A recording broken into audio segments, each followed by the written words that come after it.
Hi, and welcome to Module 11.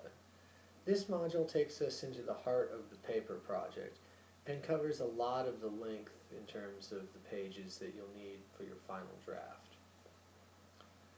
In this module, you're going to present your data as well as your regression analysis from your variables and exploring your hypotheses. You'll include a number of different facets of data presentation and discussion, and these are included in the project assignment guide in this module. But I have a few helpful hints here and tips that will help you get through this. The first is the description of your data. You're going to need to find the scale where your variables are measured, and you're going to find that in SPSS. Some of this can be found in the back of Pollock 2 as well, but there's a variable description function in SPSS for each of your variables, and it will tell you the scale that they're used to measure them.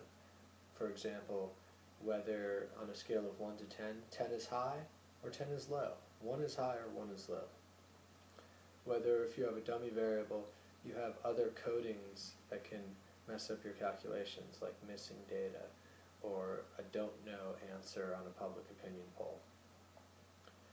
SPSS should tell you this information, and please refer to the Pollock 2 book, the lab book, for instructions on where to find these variables. But I can help too, especially if SPSS doesn't tell you, and for certain variables they don't give you enough information. This is important to have in terms of information, because what if you have estimates coming from a regression, but you don't know your variable scale? Maybe your dependent variable is votes for Democrats, and your independent variable is view on marijuana policy. Well, you don't know what the positive slope on your regression coefficient might mean if you don't know whether opinion on marijuana is high when the numbers are high, let's say on a 1 to 10 scale, or low when the numbers are high. These variables are not coded consistently across SPSS and across these data sets, so you need to look them up. Furthermore, sometimes you'll get a variable number and it's hard to find, like for the National Elections Survey data sets. There are thousands of variables in these things. You can find them online, but you might need help. So I'll be able to help you out here. Just let me know. You might need to email me. Additionally, with regard to these variables, coding and origins, you'll wonder how to input the results of a search in SPSS into the paper. The project description gives you advice here, but for the analysis sections, you can just cut and paste SPSS tables.